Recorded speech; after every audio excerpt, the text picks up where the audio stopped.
नमस्कार, सादर प्रणाम। हम रामलाल, मैथिली मोटिवेशनल। आज हम अपने सबके बीच आत्मविश्वास, आत्मबल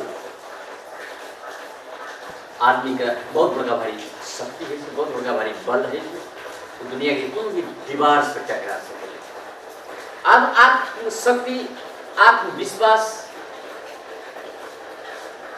बढ़े ने केहन ई बात भेले, केना के बढ़ायल जाए, केहन संदर्भ में बढ़ायल जाए, खास करके बातचीत सब एहने करब अपने सब संगे।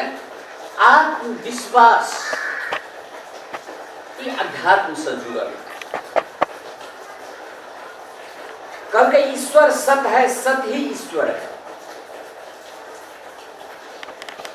जब अहाँ कोनो काम के संकल्प ले, संकल्प लेला के बाद में आदमी से डगमगा जाए, डगमगेगा नहीं चाहिए, डगमगेना नहीं चाहिए।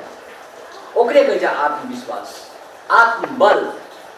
ई काम हेते, आत्मा प्रति विश्वास रखा पड़ता। सबसे पहले जे ई काम हमारे हेते, ई काम पाछू लागल छे, संघर्ष करबे, मेहनत करबे, ई काम जरूर हेते।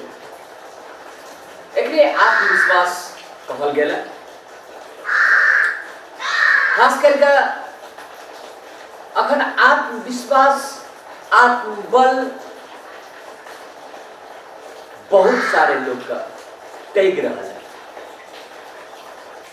क्योंकि ओकरा बिलीव नहीं छे, ओकरा विश्वास नहीं छे जे हम ही काम करे छे तो काम सक्सेस हेते कि नहीं। से बड़ा दुखक बात।